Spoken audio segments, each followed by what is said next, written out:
Buenos días, bienvenidos. Vamos a hacer una pequeña conversación, va a durar sobre una hora y cuarto.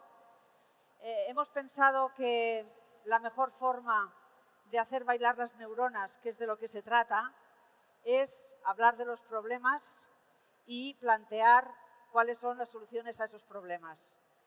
Todos sabemos que el mundo está cambiando muy rápidamente. Lo vemos cada día, lo vemos cómo se comportan nuestros hijos, qué problemas tienen nuestros hijos, que son muy diferentes a los problemas que tuvimos nosotros, en algunos aspectos muy parecidos también. Y un sociólogo tan importante como Ulrich Beck, en su último libro, en su libro póstumo, habla de que no solo estamos en un tiempo de cambios importantes y profundos que hacen que el mundo se mueva bajo nuestros pies, sino que el mundo está en metamorfosis. Que estamos pasando de un viejo mundo a un nuevo mundo, estamos en la fase de transición, no sabemos cómo será exactamente ese nuevo mundo que viene, en el que habrá robots, en el que el trabajo se transformará profundamente y, por lo tanto, para anticiparse y para poder incidir sobre la realidad que tenemos hoy y la que vendrá mañana, es muy importante saber cómo es el mundo en el que vivimos. Un mundo en transformación que a veces tenemos la impresión de que no podemos entender bien y por eso quiero que iniciemos la conversación pasando de lo más general a lo más concreto y a lo más particular. Todo se está moviendo, vivimos una crisis institucional, una crisis económica, una crisis de representación y también una crisis de intermediación en la que también sufren los sindicatos, como sufren los partidos y como sufren otras organizaciones. El papel de los sindicatos también está en cuestión en muchos debates y además los propios sindicatos notan que tienen dificultades para adaptarse a este nuevo mundo. Se rompen los viejos esquemas de la negociación colectiva. ¿Cuáles creéis que son vosotros las características principales de los escenarios en los que estamos viviendo en estos momentos? ¿Cuáles son los vectores de cambio a los que hemos de prestar especial atención? Unai. Pues hombre, lo primero, buenos días a todas y a todos y es un honor para mí estar hoy aquí compartiendo este espacio que, como decía a los compañeros de los medios de comunicación, me parece que tiene un valor enorme de reconocimiento a la afiliación y reconocimiento también a la identidad de ser de Comisiones Obreras. Pero después de esta brevísima licencia paso a tratar de dar alguna nota porque es una pregunta terriblemente amplia en sus posibilidades de contestar. Yo creo que has hecho referencia a una cuestión que a mí me parece muy importante, ¿no? La crisis de los espacios de intermediación en las sociedades modernas, ¿no? Que tiene que ver con la crisis también de los sistemas de representación y con la crisis institucional que han vivido, yo diría que todas las sociedades, al menos en Europa, y que tiene que ver también con el deterioro de la imagen o de la sensación de utilidad que esos elementos de intermediación, que sin ser espacios institucionales, porque los sindicatos somos la organización de la gente del mundo del trabajo, no somos un espacio institucional, aunque incidimos en lo institucional, pues esta es una reflexión muy procedente, ¿no?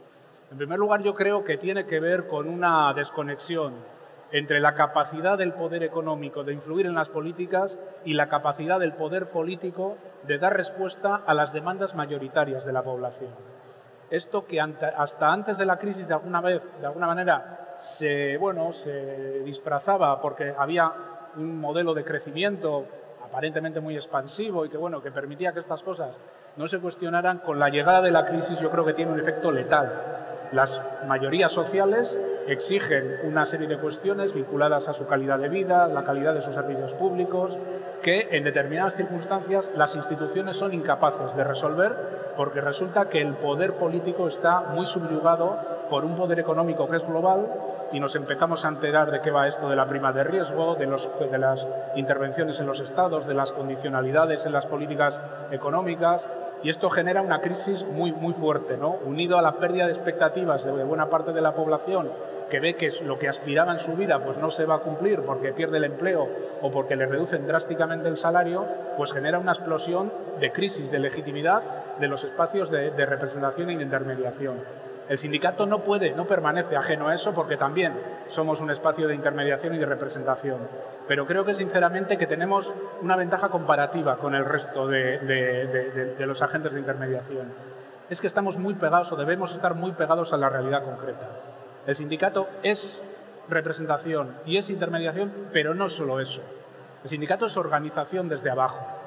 Y, por tanto, dentro de los debates que hemos dicho de cómo hacemos frente a esta crisis de legitimidad, yo creo que hemos llegado a conclusiones que en parte tienen que ver con la propia génesis de las comisiones obreras.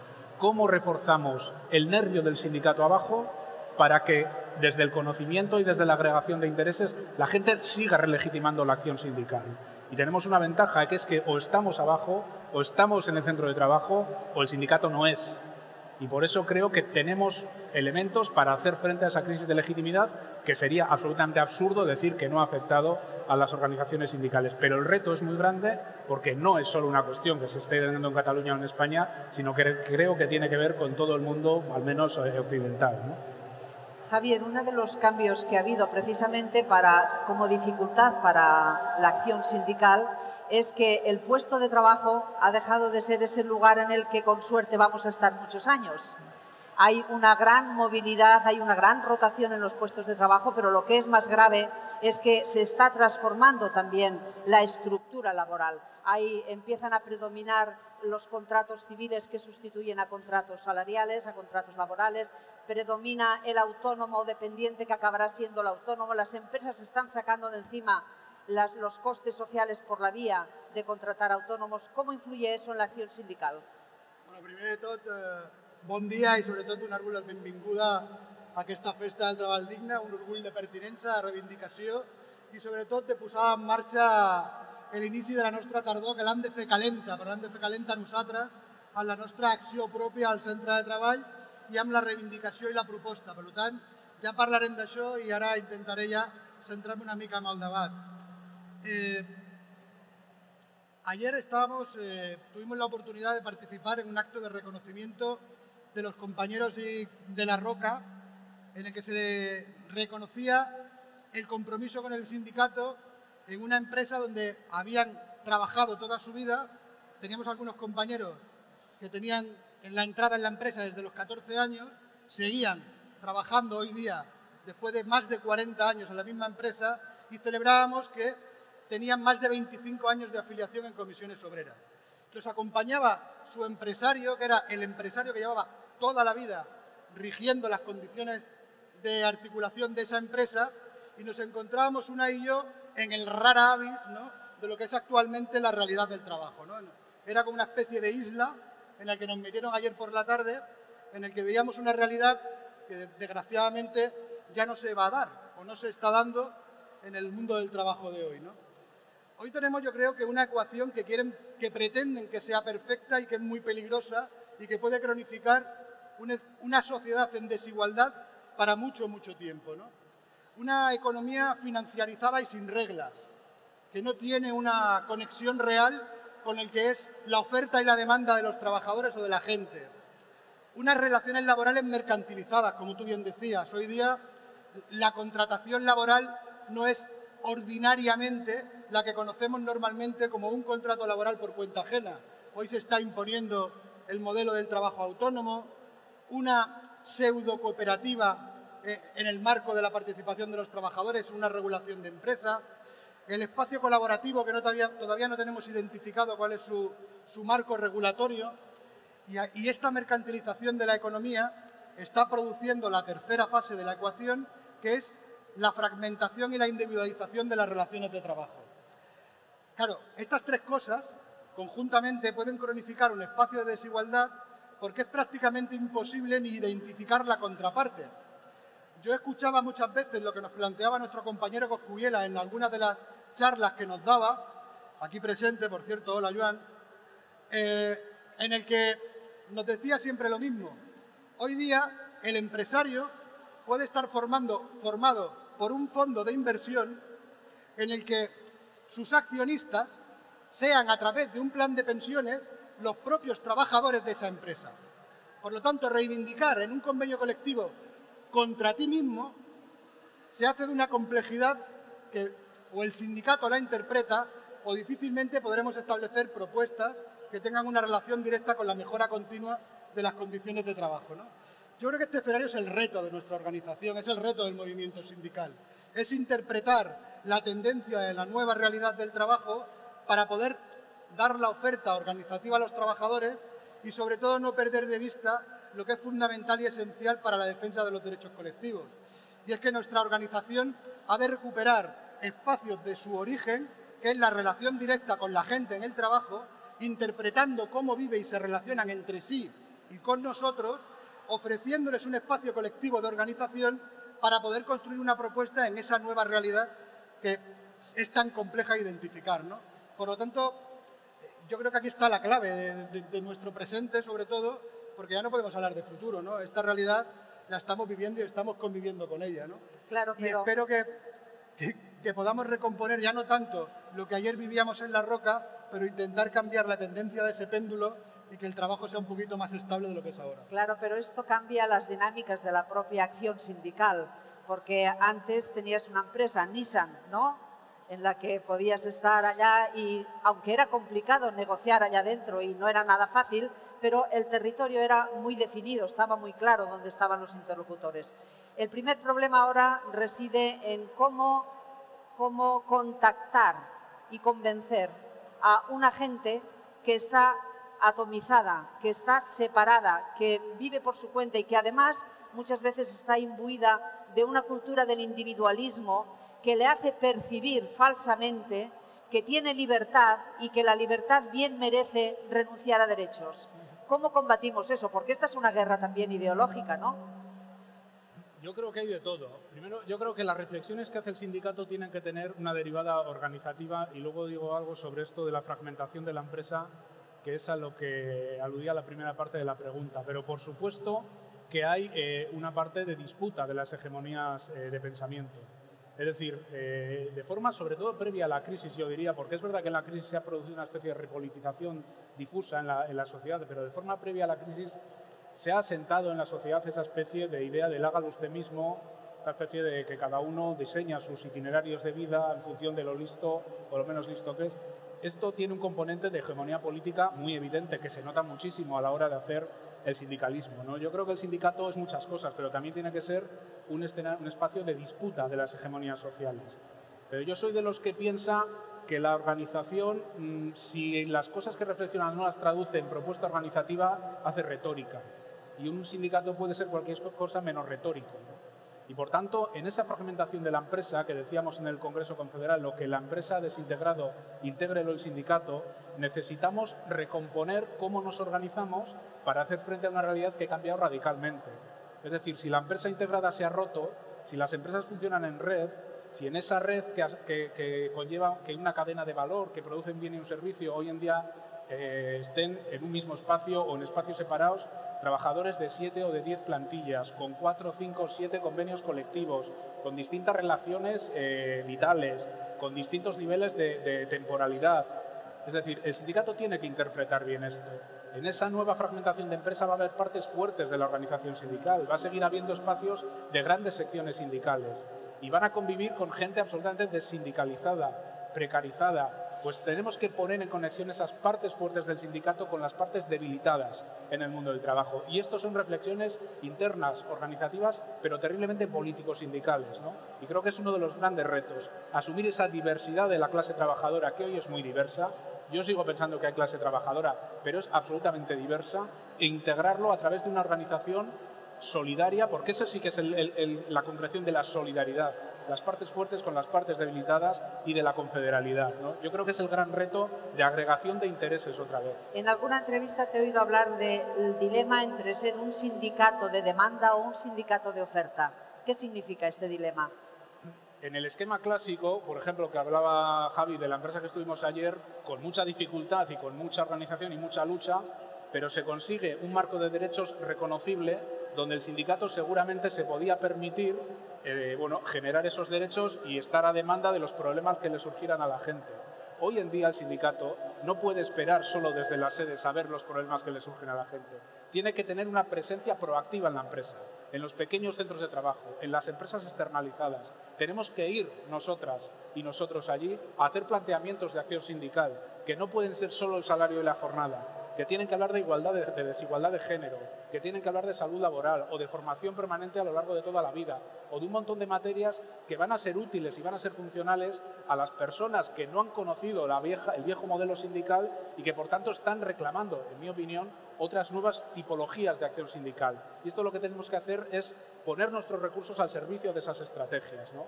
Por tanto, esa es un poco la diferencia entre el sindicato de demanda, que resuelve muchos problemas, y el sindicato más proactivo a oferta, presencia continuada en el centro de trabajo, y sindicato de proximidad. La gente nos quiere cerca. Quiere que los recursos más o menos que tenga el sindicato estén cerca de sus problemas cotidianos en sus centros de trabajo reales, ¿no? Y creo que esta es parte de la reflexión que hemos compartido en el Congreso y en el previo del Congreso y que tenemos que desarrollar.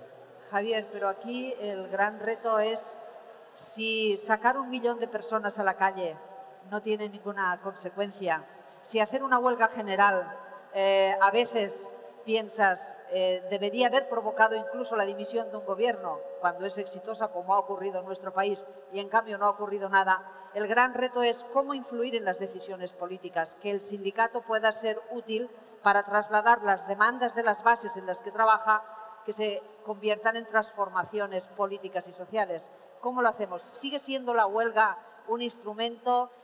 ¿Qué otros instrumentos debemos o podemos movilizar en estos tiempos de atomización y de confusión? Jo crec que ara un dels reptes que tenim és la disputa de les legitimitats. Nosaltres hem d'intentar trobar l'espai de la legitimitat de l'acció del sindicat i ho hem de fer de diferents formes. Ho hem de fer des de la vessant del reconeixement de la nostra participació institucional, hem de conquerir un espai de dret fonamental de que el diàleg social no és disponible, el diàleg social és un dret subjectiu, és un element fonamental de legitimar l'acció del sindicat. El sindicat ha de tenir el reconeixement de la seva representativitat, és a dir, aquest dret subjectiu ha de tenir la possibilitat de ser reconegut per la capacitat de guanyar la confiança dels treballadors i les treballadores a les eleccions sindicals, és a dir, hem de garantir aquesta representativitat. Per cert, ara que estem aquí, aquest mes som una mica més majoria que ho érem el mes passat. Per tant, felicitats a vosaltres per això.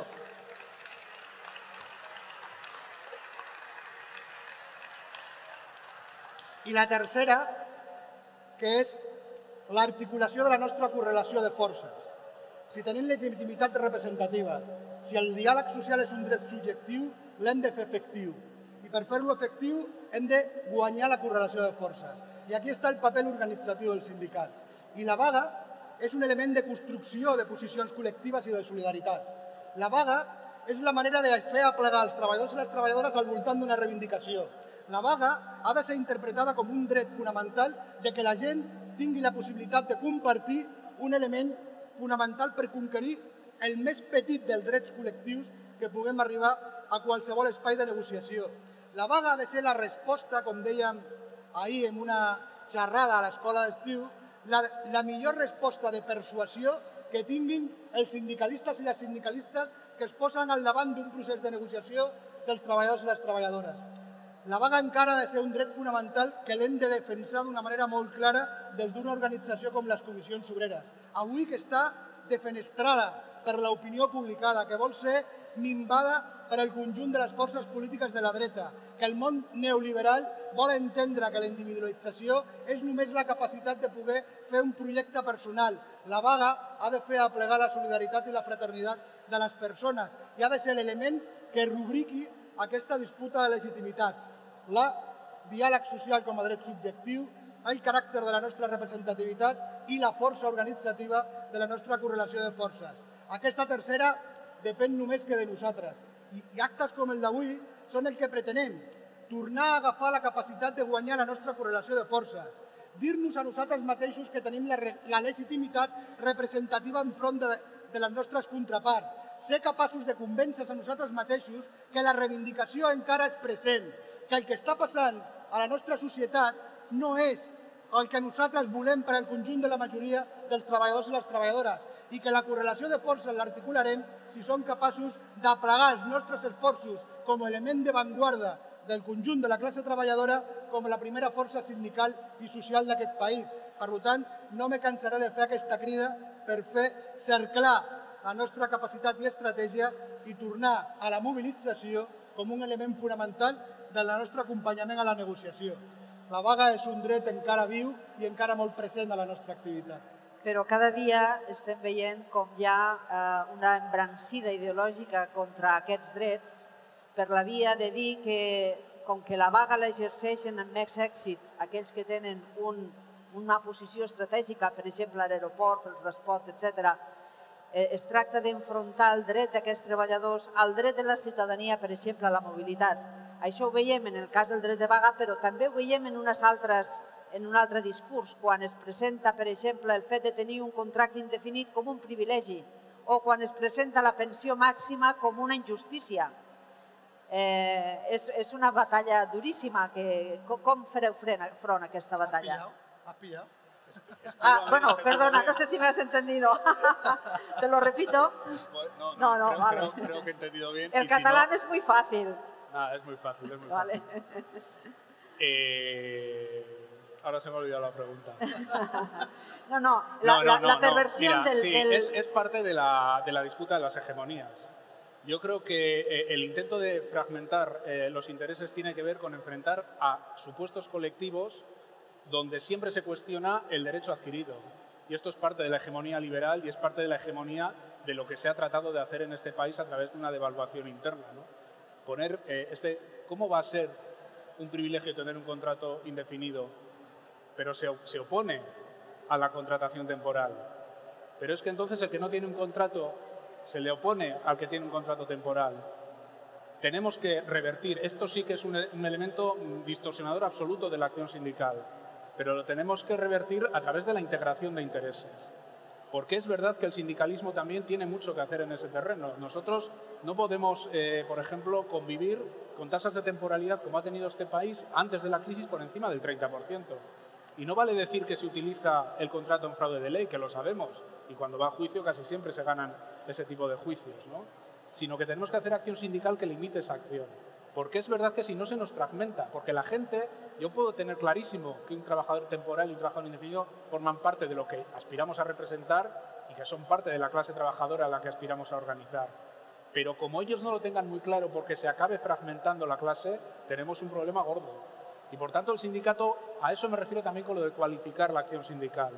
Es que no es lo mismo convivir en una empresa con un 35% de temporales que al mínimo problema de demanda el empresario les va a despedir, que tener un sindicato que se ocupa de que esos trabajadores temporales puedan tener contratos indefinidos y cuando haya un problema en la empresa, quizás haya que negociar pautas de flexibilidad pactada, insisto, que evite el despido y que consiga que esos trabajadores, que muchas veces van a ser jóvenes, muchas veces van a ser mujeres, se sientan identificados con una organización que vela porque no sean el lastre de usar y tirar.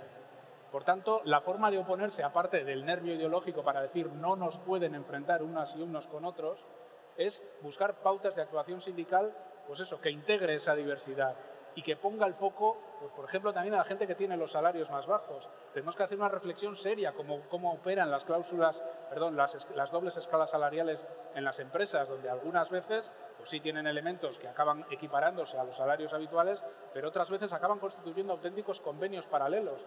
Estos son elementos sobre los que el sindicato tiene que reflexionar para no incidir en esa fragmentación de la clase a la que nos lleva el modelo que se ha implantado en los últimos años, ¿no? Pero es verdad que tiene un componente ideológico muy potente. Mira, ahora mismo, casi como anécdota, hacía una entrevista cortita para Catalunya Radio. Y la última pregunta tenía que ver con la renta mínima que habéis aprobado en Cataluña y que me daban las explicaciones la periodista por qué se podía interpretar que se desincentiva la búsqueda de empleo cuando alguien tiene una renta mínima garantizada, bueno, en función de una serie de variables, siendo el salario mínimo 700 y poco euros. Claro, es que el problema es que el salario mínimo en un país desarrollado no puede ser 707 euros. Es que no puede haber un trabajador en el Prat, en un sector estratégico que tiene que ver con el turismo y con la seguridad, que esté cobrando menos de 1.000 euros. Es que el problema es que, en efecto, las rentas mínimas garantizadas no desincentivan la búsqueda de empleo, desincentivan el salario de miseria. Y hay que dar esa batalla, porque eso cala en una parte de la sociedad. No nos engañemos, que dice, o sea, que yo vengo de Euskadi, el territorio donde hay una renta garantizada más alta de España y que tiene la tasa de paro más baja a su vez. Es una realidad empírica que esto no necesariamente tiene que ser así. Hay que hacer fuerza ideológicamente con este tipo de cosas, pero a la vez tenemos que buscar una acción sindical que integre y que ponga mucho el foco en este tiempo en los colectivos que más han sufrido la crisis. Fíjate, ya les he llamado colectivos, hasta en el imaginario estamos llamando ante las personas o ante los compañeros y compañeras que han sufrido más la crisis y que están sufriendo las situaciones de desigualdad.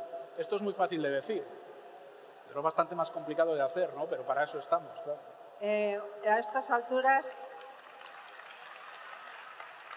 está bastante claro que la crisis ha sido la gran excusa para acelerar e imponer con mayor facilidad la agenda neoliberal que ya venía de antes. Las desigualdades ya crecían antes, la destrucción de empresas ya estaba antes, la deslocalización ya estaba antes y la crisis lo ha acelerado. En esas llegó la reforma laboral, que era el principal instrumento aquí, las dos reformas laborales que hemos tenido últimas. Yo siempre he dicho que estas reformas se pueden resumir en una frase: despedir a los padres por 4 duros y contratar a los hijos por la mitad del salario. Con suerte, contratarlos por la mitad del salario. Entonces, está claro que el marco legal y el marco laboral es fundamental. Estamos viendo en Francia cómo ahora la batalla se traslada ya. ¿Es reversible? ¿Creéis que va a ser reversible? ¿Y cómo debe quedar el marco laboral en España? La pretensión del legislador es que la reforma laboral haya venido para quedarse. Ya. Y la orientación de sus soportes del mundo de la economía intentarán poner todos los tirantes para que realmente no sea reversible. Esta reforma laboral tiene la virtualidad para el mundo liberal de atacar la entrada del trabajador al mundo del trabajo, de debilitar su participación durante su vida laboral, inhabilitando, prácticamente dejando de manera residual la negociación colectiva y prácticamente dejando a la disponibilidad del empresario la salida del trabajador por la puerta después de su vida laboral, ¿no? Por lo tanto, tiene la virtualidad liberal de hacer un mercado de trabajo disponible, sin equilibrios, evidentemente para el mundo empresarial. Yo creo que era el anhelo que durante muchísimos años el empresariado de este país, la derecha de este país, intentaba conquistar. Y es verdad que el contexto de crisis les ha abierto las puertas. La debilidad de un tejido social que no ha tenido la capacidad de articular una respuesta eficaz ha permitido que se vayan instalando sus medidas de abrir ese escenario y pretenden ahora convencernos que el crecimiento permite establecer un marco de reparto sobre la base del libre mercado. Es decir, no hace falta que regulemos de nuevo lo que tuvimos que ajustar por la crisis, porque esta receta facilitará que el empresario generando riqueza o la empresaria generando riqueza ya articulará el reparto de sus plusvalías contratando a gente, dando trabajo. Es decir, la misma idea de la liberalización de la economía la quieren establecer en la liberalización de las relaciones de trabajo, ¿no? Esto ha de hacerse reversible necesariamente porque las desigualdades tienen un tope, tienen un suelo. Es decir, la capacidad de poder oprimir el desarrollo de las personas mediante la capacidad de emancipación a través de su participación en el trabajo tiene un suelo. Y el suelo normalmente acaba teniendo un límite de paciencia y estalla. La virtualidad de la organización sindical, que tiene que ser contraposada con la virtualidad del mundo liberal, es organizar el estallido de la paciencia de los trabajadores y las trabajadoras.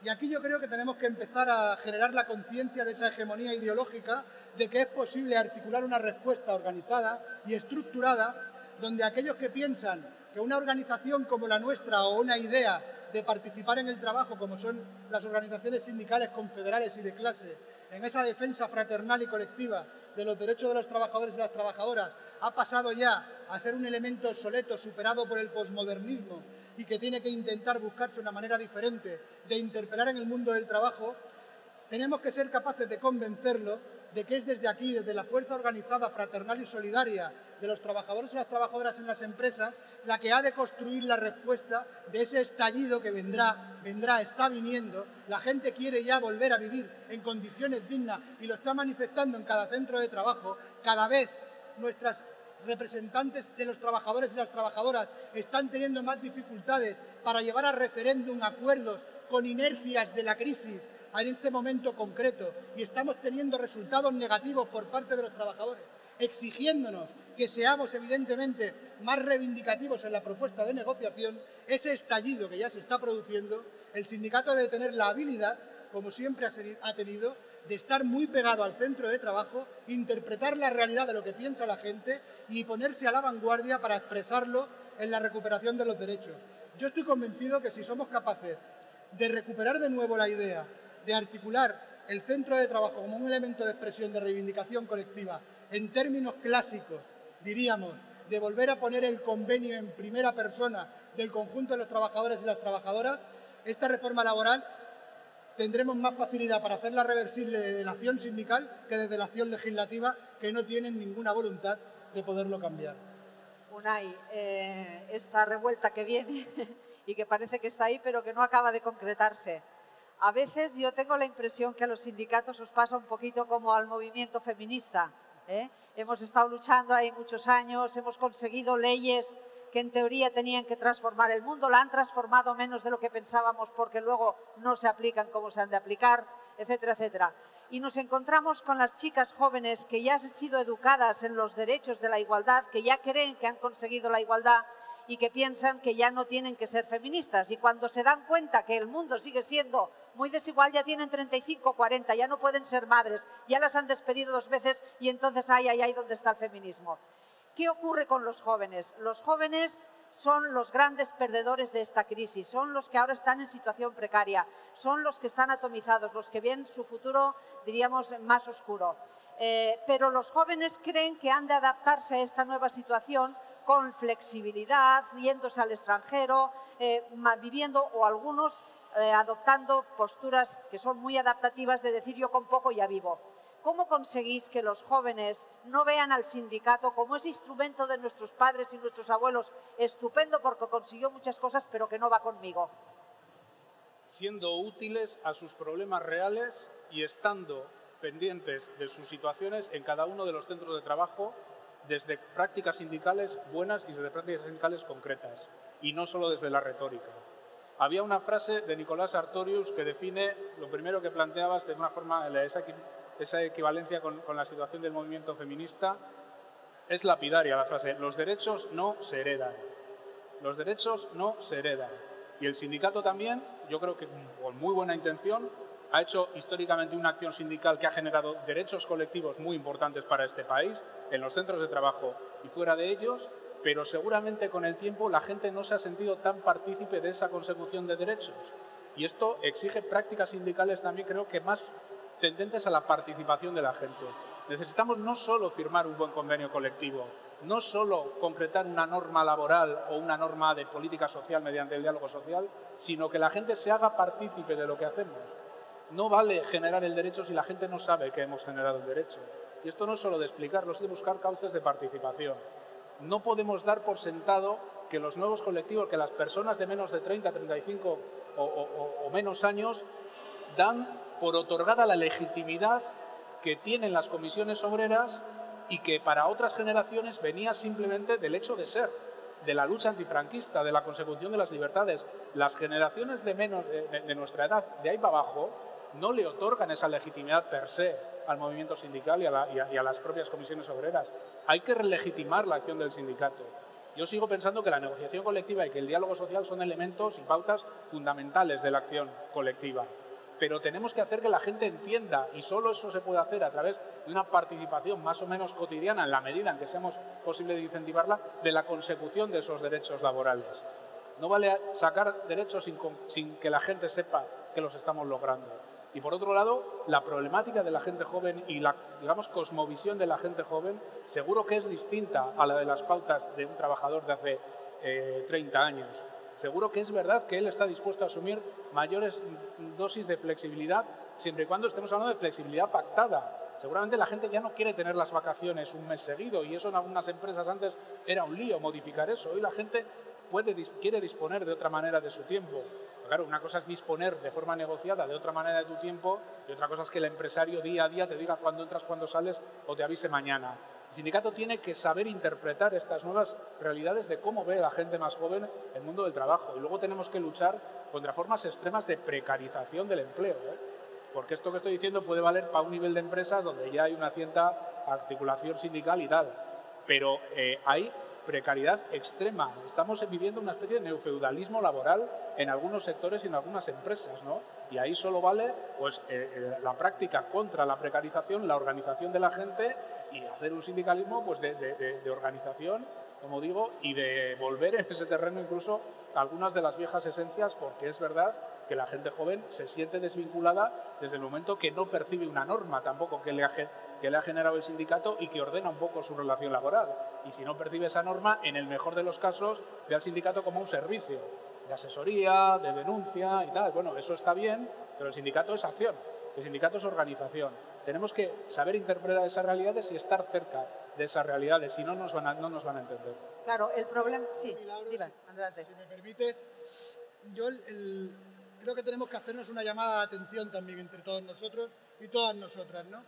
El proceso de fragmentación y externalización de riesgos en las empresas no solo se produce en transformaciones sectoriales, es decir, un sector maduro cambia hacia un sector nuevo y por lo tanto en ese sector nuevo se me fragmenta el proceso productivo o la cadena de valor. No, pasa en sectores clásicos, tradicionales de nuestra actividad económica, en la que estamos viendo como empresas empiezan a externalizar sus procesos productivos y se nos escapa entre las manos, en el ámbito organizado del sindicato, todo el proceso de precarización que se traslada a trabajadores que normalmente son jóvenes, son hombres y mujeres jóvenes.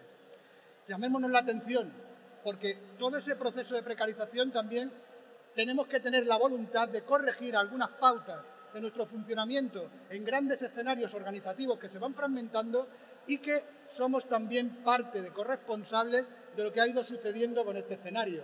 Es decir, cómo el joven o la joven tiene la referencia del sindicato si en un espacio empresarial ha sucedido eso. El sindicato también tenemos que empezar a hacer reflexión, no nada más en carácter propositivo, sino con carácter autocrítico para poder corregir aquellas tendencias que evidentemente han podido provocar una tendencia que no tiene la mejor referencia de nuestra organización. Y a veces decírnoslo, ahora que estamos aquí entre nosotros, nos conviene para podernos llamar la atención, porque los jóvenes y las jóvenes son los que pagan las consecuencias de nuestros pactos de dobles escalas salariales, los que pagan las consecuencias de los acuerdos de estabilidad laboral estableciendo un marco de porcentajes de temporalidad sin causalidad para el empresario. Nuestras jóvenes son aquellas personas que padecen algunas de las incapacidades de respuesta que damos nosotros ante los cambios que el mundo empresarial nos pone encima de la mesa.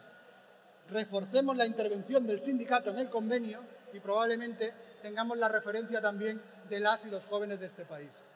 El problema es que mientras estamos peleando por reorganizarnos, por cobrar fuerza, por luchar contra la involución en la que nos ha traído la crisis, involución de derechos, etcétera, etcétera, el mundo sigue dando vueltas y sigue cambiando. Y vienen nuevos escenarios que, según cómo se planteen, plantean dificultades añadidas extraordinarias.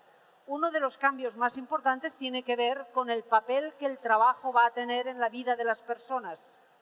Y hay muchos estudios y muchos economistas que dicen que la economía digitalizada, que la revolución digital que viene, que la tercera revolución de la mecanización y de los robots, va a traer un mundo en el que no va a ser posible garantizar un puesto de trabajo para toda la población, que ya teníamos antes de la crisis tasas de paro estructural permanente y que el modelo que viene va a ser entre un 30 y un 50% de la población desocupada, que no tiene por qué ser siempre las mismas personas, que puede ser que una persona trabaje 2 años, pare 3, vuelva a trabajar 2 años, pare 2, que tendrán que cambiar varias veces de profesión y de empresa, etcétera, etcétera.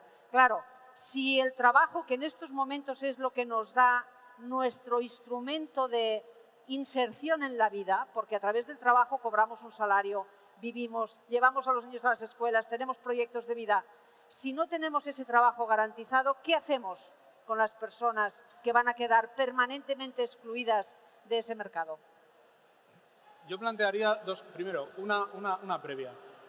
Suele haber muchos estudios que yo también los tomaría con cierta distancia, porque, por ejemplo, los efectos de la digitalización y de los cambios productivos, hay estudios que dicen que en poco más de una década la mitad de los puestos de trabajo van a desaparecer y van a ser sustituidos por otros, y otros estudios que matizan de una forma muy importante eso. Entonces, bueno, iremos viendo las cosas, pero es verdad que los cambios aceleran sus ritmos. Es que los cambios tecnológicos que antes podían aparecer en la vida laboral de una persona, pues una vez a lo largo de su vida laboral, seguramente ahora van a ser varios. Cada 3 años. Yo creo que hay dos cuestiones que tenemos que reflexionar como elementos de acción sindical cualitativamente ahora muy importantes. Uno tiene que ver con la formación permanente de las y los trabajadores a lo largo de toda la vida. Yo creo que el acceso al saber toda la vida ha sido un elemento de poder clave. Y en este momento en el que se van a dar, en efecto, cambios importantes tecnológicos que a veces van a tener efectos, esto que llaman disruptivos, que es una palabra un poco cursi, pero que define bien lo que está ocurriendo en algunos sectores, van a generar una necesidad de formación permanente de muchísimas personas trabajadoras a lo largo de toda su vida.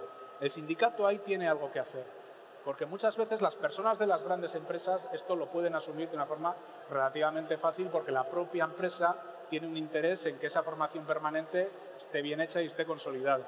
Pero en ese montón de personas que están en las pequeñas y medianas empresas, creo que la organización tiene que jugar un papel de orientación de cómo van a ser los cambios tecnológicos, cómo van a afectar al empleo y a las habilidades requeridas para ejercer el empleo, y cómo hay que formarse de forma permanente de manera que sea beneficiosa para el trabajador y para la clase. Esto hay que hacerlo de forma colectiva. Y esto tiene que hacerse también vinculado a la propia negociación colectiva, para que las pautas de formación no las gestione solo la empresa en función de sus intereses, a veces en el corto, a veces en el medio y a veces en el largo plazo. Yo creo que el debate de la formación permanente en ese terreno y de cómo hacemos acción sindical es clave. Y luego hay otro debate que no podemos obviar y tiene que ver con las rentas garantizadas.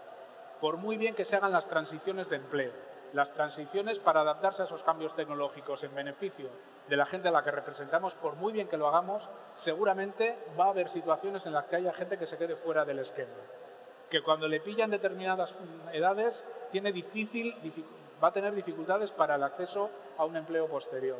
Creo que hay que abrir en canal el debate de las rentas garantizadas, de las rentas mínimas.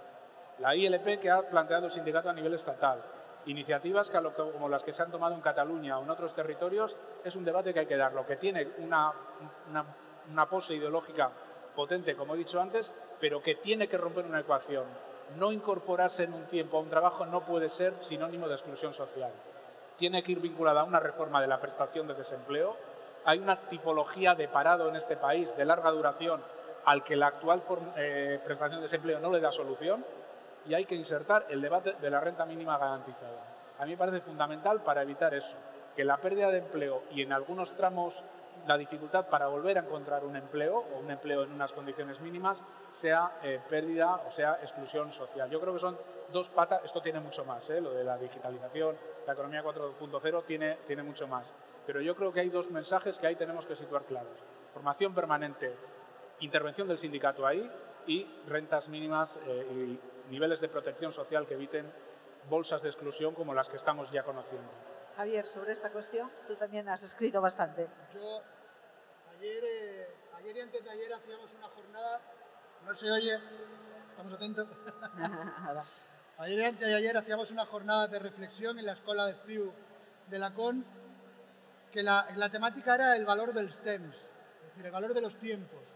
Yo creo que es fundamental también empezar a pensar en el nuevo paradigma que se puede desarrollar en la nueva sociedad, que será resultante de esa digitalización, que hay espacios de trabajo hoy no reconocidos como tal por ese concepto de trabajo remunerado, que son muy presentes en la práctica diaria y que serán crecientes en un futuro, por ejemplo, los trabajos de cuidados, ¿no?, de mayores o menores, que hoy día no tienen esa concepción de desarrollo de práctica directamente relacionada con el mundo del trabajo, con un contrato laboral, que se van a tener que incorporar también a lo que significaría la responsabilidad social de la economía con una sociedad en democracia.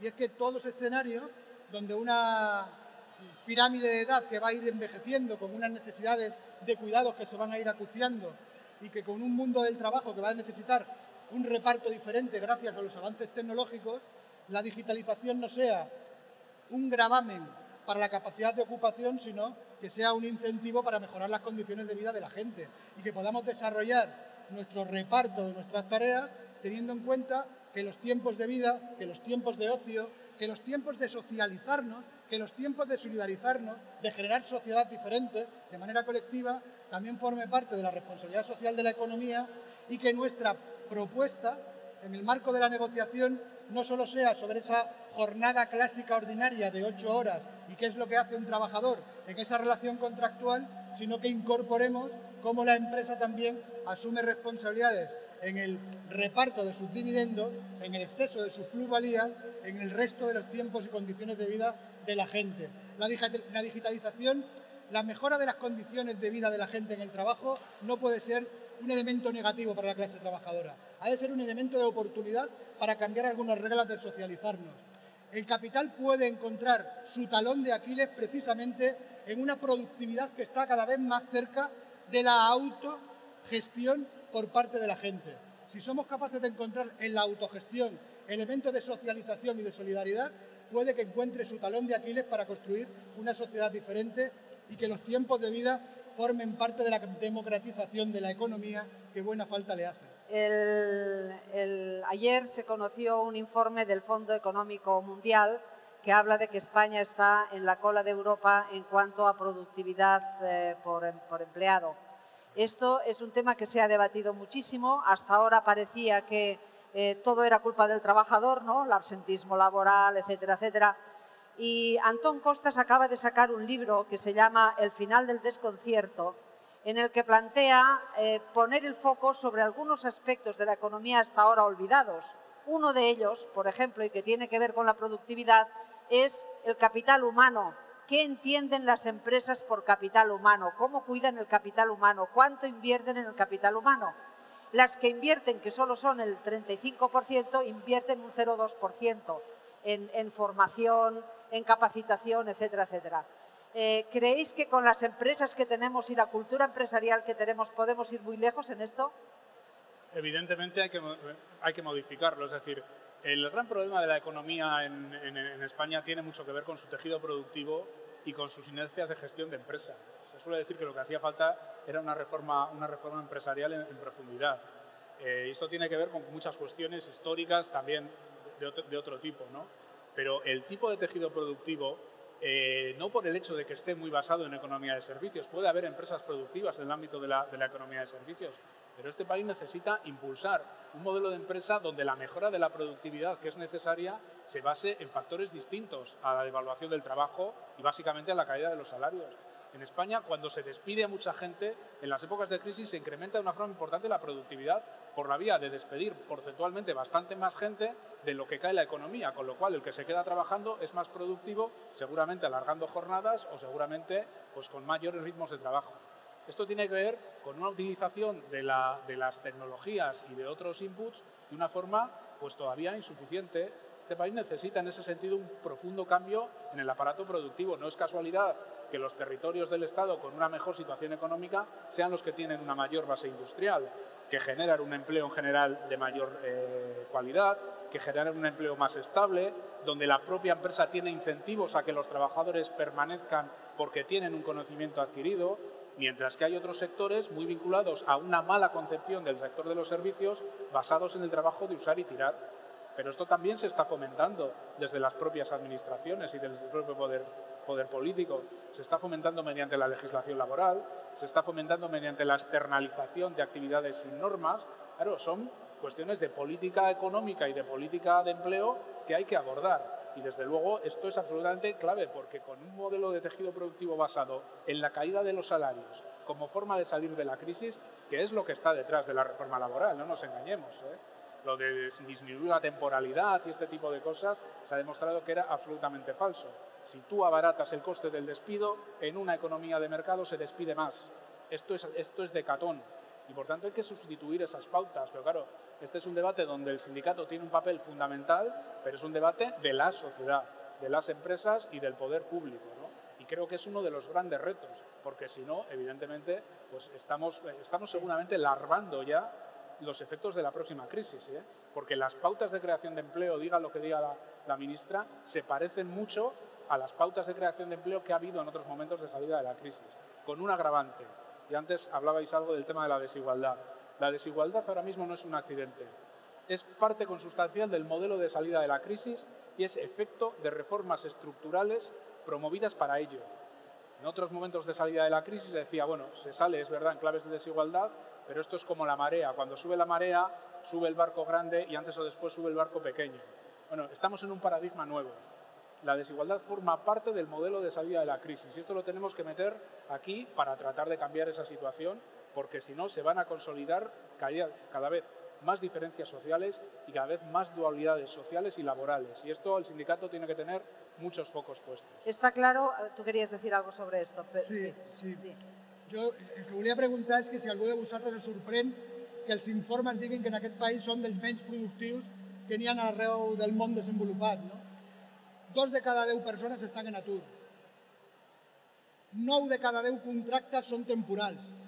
1 de cada 4 és un contracte temporal a temps parcial. El salari mínim interprofessional està per sota dels 700 euros. El salari s'ha devaluat al nostre país per damunt del 10%.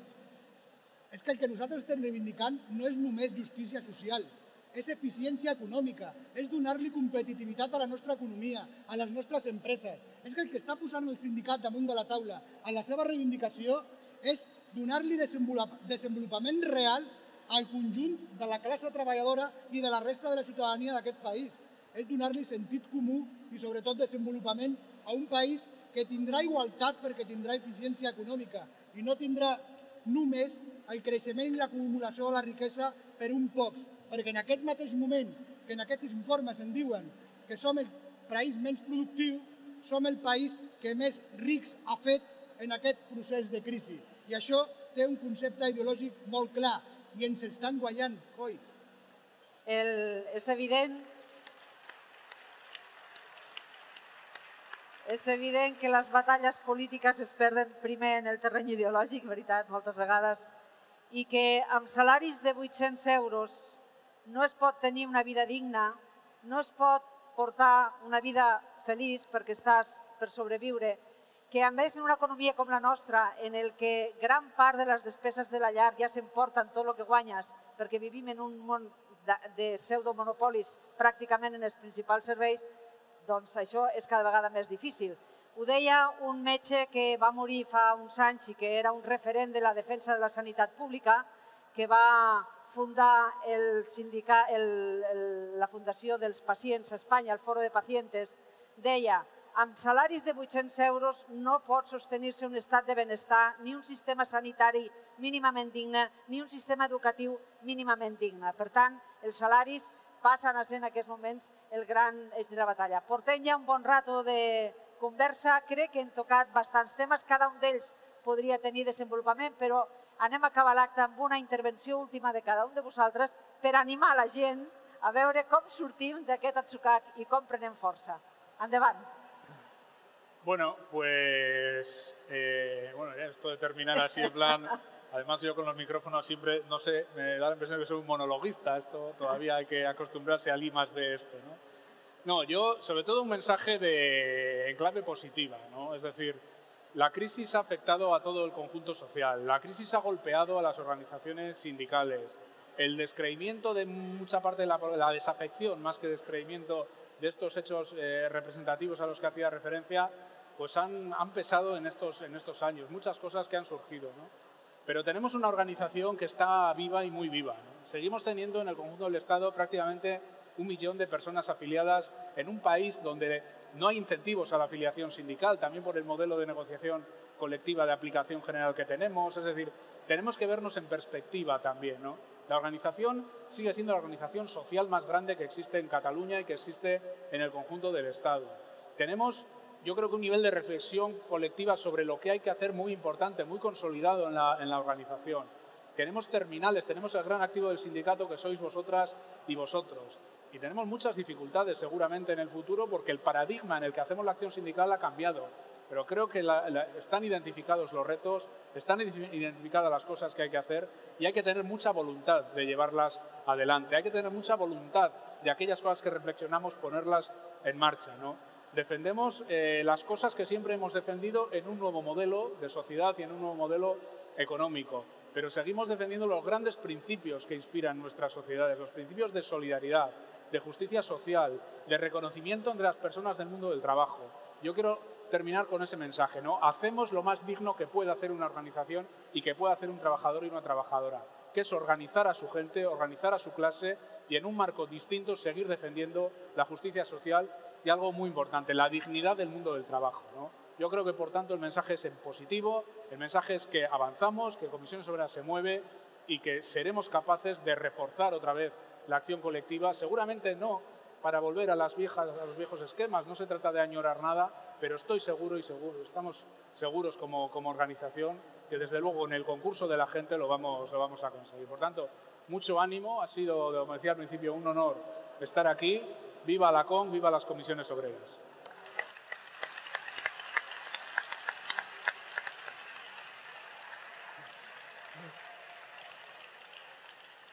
Bé, a mi els companys i les companyes de la Federació d'Indústria sempre em deien que no s'havia acabat qualsevol intervenció sense posar deures.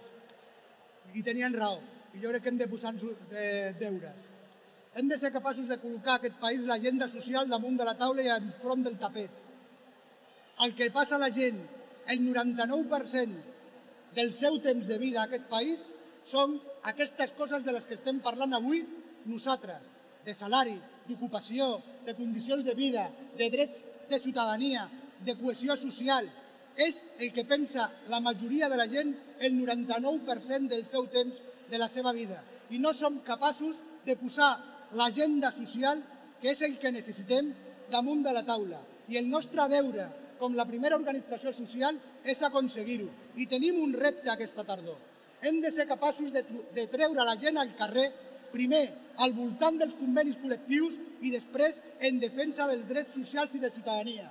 Aquesta tardor hem de prendre al carrer des de la vessant de la construcció d'una resposta unitària, de la classe treballadora catalana, d'una posició clara en defensa de la recuperació dels drets arrabassats per la crisi, d'una condició concreta de fer efectiva la proposta de la nostra organització, de treure l'orgull i pertinença de les comissions obreres, de dir-nos, com dic sempre, a nosaltres mateixos i mateixes, que som la primera organització d'aquest país i que sense comissions obreres no construirem un marc de cohesió social suficientment estable per al conjunt de la ciutadania. En primer lloc, per als que representem i les que representem, la classe treballadora d'aquest país. Companys i companyes, aquesta festa ha de ser un punt de sortida d'aquesta estratègia de mobilització i que féssim d'aquesta tardor la capacitat de mobilització de les homes i de les dones de comissions obreres al carrer. No n'hi ha gent més digna que vosaltres, companys i companyes. Arriba i visca les comissions obreres.